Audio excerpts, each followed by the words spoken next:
আওয়ামী লীগ গণমানুষের সংগঠন, আওয়ামী লীগ জনগণের অধিকার আদায়ের সংগঠন, আওয়ামী লীগ জনগণের আর্থসামাজিক উন্নতি করার সংগঠন। কাজে বারবার আঘাত এসেও এই সংগঠনকে কোনো ক্ষতি করতে পারে নাই। ফিনিক্স পাখির মতো যেমন সেই পুড়িয়ে ফেলার পরেও ভস্ম থেকে জেগে ওঠে, এই আওয়ামী লীগ ঠিক সেইভাবেই জেগে উঠেছে। 2007 সালেও চেষ্টা করা হয়েছিল আওয়ামী লীগ নিশ্চিহ্ন করে দিয়ে নতুন কিংস পার্টি গড়ে তুলবে, সেটাও সফল করতে পারেনি। তার কারণ আওয়ামী লীগের মূল শক্তি হচ্ছে বাংলাদেশের জনগণ। আওয়ামী লীগের অগণিত নেতা কর্মী, মুজিব আদর্শের সৈনিক, এই সৈনিকরা কখনো পরাভব মানে না।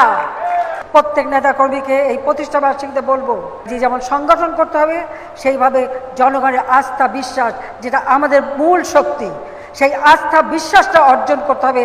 আর সেই আস্থা বিশ্বাস অর্জন করতে পেরেছি বলেই বারবার জনগণ আমাদের ভোট দিয়েছে। আর বারবার ক্ষমতায় সেই দীর্ঘ সময় গণতান্ত্রিক ধারা অব্যাহত আছে।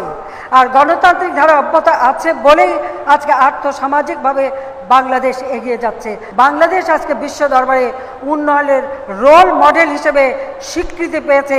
বিশ্বে আজকে মাথা উঁচু করে চলার সুযোগ সৃষ্টি হয়েছে। কাজে এটাকে ধরে রেখেই আমাদের সামনের দিকে এগিয়ে যেতে হবে।